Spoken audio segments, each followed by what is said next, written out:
Afinal de contas, por que um carro da Fórmula 1 moderna tem tanta dificuldade de andar em circunstâncias de chuva extrema? Um cenário que não era tão assim numa Fórmula 1 do passado nem tão distante. Porque mesmo tendo um pneu azul, o pneu de chuva extrema, equipes preferem não utilizá-lo, às vezes utilizando o pneu verde intermediário, e porque a Fórmula 1 encerra muitas vezes sessões de treino, classificação e corrida nesse cenário de chuva extrema, apesar do pneu. Assista esse vídeo porque você vai entender os principais motivos pelos quais um Fórmula 1 moderno tem dificuldade de ser guiado em cenário de chuva extrema e mais. Eu ainda vou lhe entregar um bônus, que é uma pesquisa feita com os maiores vencedores na história da Fórmula 1 em cenário de chuva. Qual deve ser o piloto que é o mais vencedor e qual deve ser o top 5 dos maiores vencedores em cenário de chuva na história da Fórmula 1.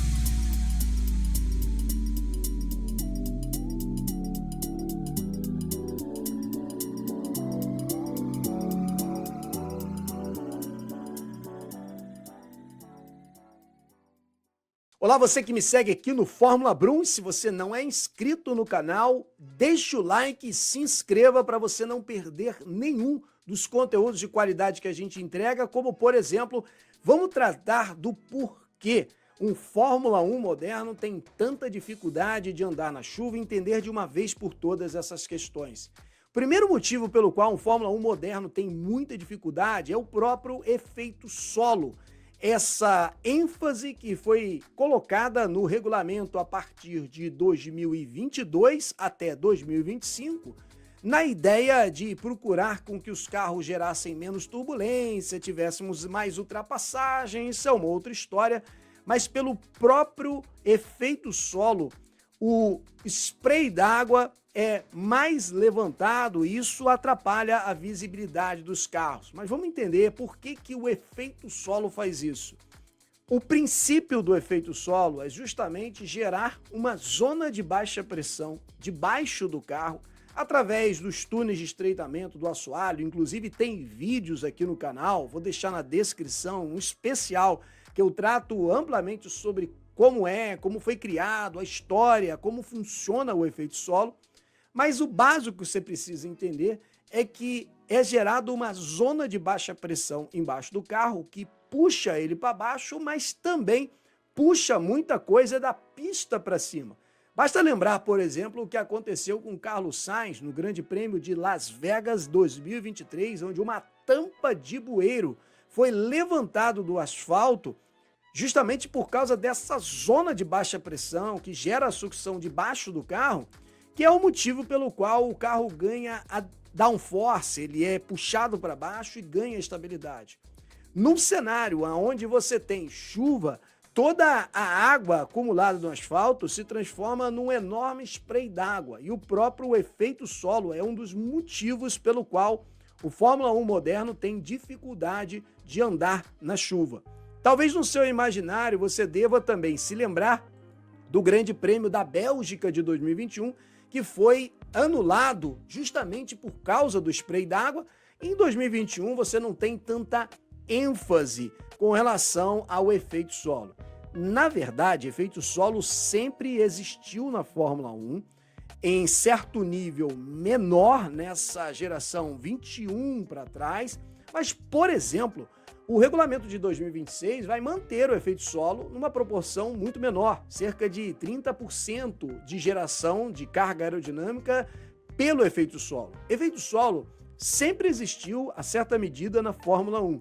O fato é que a partir de 2022 ele se tornou a ênfase do regulamento e também exponenciou muito do que gera de spray d'água, atrapalhando a visibilidade dos carros e, consequentemente, tornando perigosa a situação de sessões, principalmente de corrida, onde, por exemplo, numa largada, você tem os carros todos muito próximos um do outro e com todo esse spray d'água.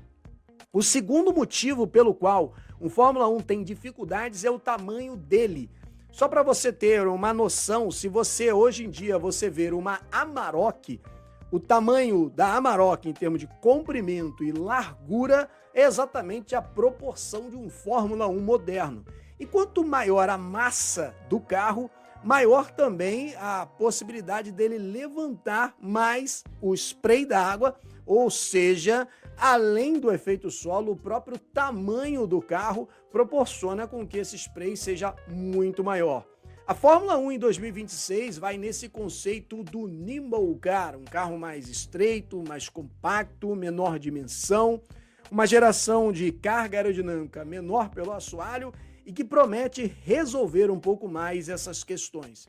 O terceiro motivo pelo qual um Fórmula 1 moderno tem tanta dificuldade é o próprio difusor, que é aquela peça que fica na sequência do assoalho na parte de trás do carro e que tem, por conta do seu layout, que vem desde um estreitamento do assoalho até uma elevação, gerar uma carga aerodinâmica na parte traseira do carro, ajudando na estabilidade, mas, consequentemente, também, além de levantar o próprio spray d'água, direcionar o spray d'água mais para o alto e, consequentemente, tornando também difícil a visibilidade dos carros de trás.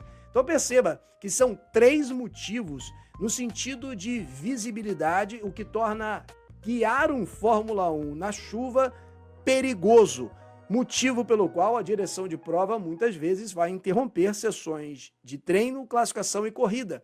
Mas o último fator envolve performance, e que é justamente o motivo pelo qual as equipes preferem usar um pneu de intermediário ao invés de um pneu de chuva que diz respeito à altura do carro. Basta você pensar, por exemplo, que o fato do carro ter ranhuras ou sulcos, que são uma espécie de canaleta d'água para retirar o volume de água da pista e não aquaplanar o carro, aumenta também o diâmetro do pneu e, consequentemente, mexe com a altura do carro. Talvez você pense assim, poxa, mas mexer com a altura do carro, apenas uma ranhura, será que mexe tanto na altura, aumentar um pouco o diâmetro do pneu? Eu sempre costumo dar esse exemplo, essa pontinha, só a parte da pontinha de cima da caneta Bic, foi uma altura que a FIA modificou entre 2022 e 2023 para tentar dirimir os problemas de porpoising na Fórmula 1. Apenas essa mísera proporção é o suficiente para modificar bastante a performance de um Fórmula 1 tão dependente da aerodinâmica. Mas eu te prometi um bônus, que é a relação dos principais vencedores em cenário de chuva na Fórmula 1. Eu vou te entregar agora, mas acho que esse vídeo já merece o seu like. Senta o dedo no like aí, que ele é o pneu aquecido aqui no canal. Você já prestigia esse trabalho, esse valor de qualidade que a gente procura entregar para você. E se você não é inscrito, aproveita, já deixa o like e se inscreva para você não perder nenhum desses conteúdos que eu estou entregando, incluindo ser notificado das lives do canal. De segunda a sexta-feira, meio-dia, eu tenho uma live de notícia comentada aqui no canal. Você tem a oportunidade de interagir comigo pelo chat e a gente debater tudo isso que envolve Fórmula 1, automobilismo, corrida de carro. Mas vamos para essa lista dos maiores vencedores em cenários de chuva na história da Fórmula 1. A pesquisa considerou os vencedores em cenários onde pelo menos 10% da corrida ocorreu em chuva, foi utilizado o pneu de chuva e eles venceram a prova. Muitos pilotos foram muito bons na chuva, mas não chegaram a vencer corridas, ou pelo menos a corrida não ocorreu nessas circunstâncias. O top 5, os melhores pilotos em chuva na história da Fórmula 1, começa em quinto lugar com Damon Hill. Para alguns pode ser uma surpresa, mas ele venceu 4 das 19 provas em cenários de chuva que disputou, portanto com 21,05% de aproveitamento com vitórias nesse cenário. Em quarto lugar vem Lewis Hamilton, vencendo 13 corridas das 39 ocasiões em que ele correu em chuva, portanto uma dízima periódica, 33,33% de aproveitamento para Hamilton sempre que choveu, 13 vezes ele venceu. O quarto colocado nesse top 5 é Michael Schumacher, vencendo 16 das 44 ocasiões em que correu na chuva, um percentual de 36,36%, que é importante, que, por exemplo, no tempo de Rio, de Schumacher, se corria um pouco menos, no de Hamilton se corria um pouco mais, ou seja, Hamilton teria mais oportunidades de ter vencido em cenários de chuva. Você vê que a proporção é próxima, percentualmente fica justo de você fazer essa medição. Em segundo lugar, vem ninguém menos do que Max Verstappen, ainda com poucas corridas na chuva e com muita carreira pela frente aí a Schumacher e Hamilton, com um aproveitamento de 38,89%. Verstappen venceu 7 das 18 ocasiões em que pôde correr na chuva, um volume menor do que Hamilton e Schumacher de ocasiões, mas um aproveitamento maior e ainda com uma história à frente para contar. Mas ninguém supera o top 1, que é ninguém menos do que Ayrton Senna, vencendo 10 das 18 ocasiões na chuva que ele correu, ou seja, 55,56% de aproveitamento para Senna. Das 18 vezes, 10 ele venceu. Continue assistindo outros vídeos aqui do canal para você conhecer mais da história e tecnologia da Fórmula 1.